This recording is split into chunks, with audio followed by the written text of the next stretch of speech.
So insulator are the material that does not allow electric current to pass through them.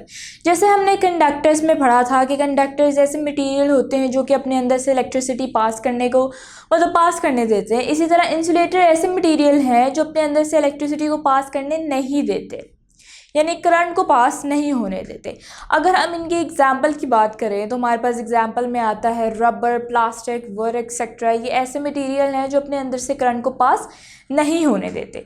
अब इनके अंदर से current pass होता क्यों नहीं है? क्योंकि इनमें फ्री इलेक्ट्रॉन्स नहीं होते। जैसे कि हमने बात की थी कंडक्टर में फ्री इलेक्ट्रॉन्स होते हैं, तो जब आप उनको किसी एक्सटर्नल फील्ड में एक्सपोज करते हैं तो वो जो फ्री इलेक्ट्रॉन्स हैं एक ख़ास डायरेक्शन में मूव करना स्टार्ट कर देते हैं, तो हम कहते हैं कि वहाँ पे चार्जेस फ्लो कर रहे हैं। जब यहाँ पे फ्री इलेक्ट्रॉन्स ही नहीं तो आप उसको किसी भी एक्सटर्नल फील्ड में एक्सपोज भी नहीं कर सकते। वहाँ पे फिर वो एक डायरेक्शन में मूव करेंगे और ना ही करंट फ्लो करेगा, ना ही वहाँ पे चार्जेस फ्लो करेंगे। सो हम कह सकते हैं कि इंसुलेटर के केस में यहाँ पे फ्री इलेक्ट्रॉन्स मौजूद नहीं होते। जितने भी चार्जेस हैं वो स्ट्रांगली हेल्ड होते हैं और वो मूव नहीं कर सकते। तो हम कह सकते हैं क्योंकि यहाँ पे करंट फ्लो नहीं करता तो इंसुलेटर की जो रेजिस्टेंस है वो बहुत ज़्यादा है। और इंसुलेटर ऐसे मटेरियल हैं कि इनको रब करने से फ्रिक्शन की वजह से इनमें चार्जेस इंड्यूस हो जाते हैं।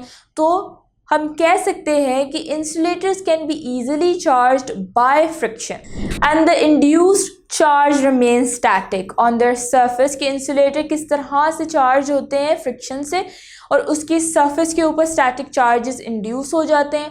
अब इसकी अगर हम अदर एग्जांपल्स की बात करें तो वो एग्जांपल्स हैं ग्लास, वुड, प्लास्टिक, फर्श, सिल्क। ये सारे ऐसे मटेरियल्स हैं जिनमें से करंट पास नहीं होता। दैट्स वाई हम इनको कहते हैं insulators. So that was our topic. I hope आपको अच्छे से समझ आया हो।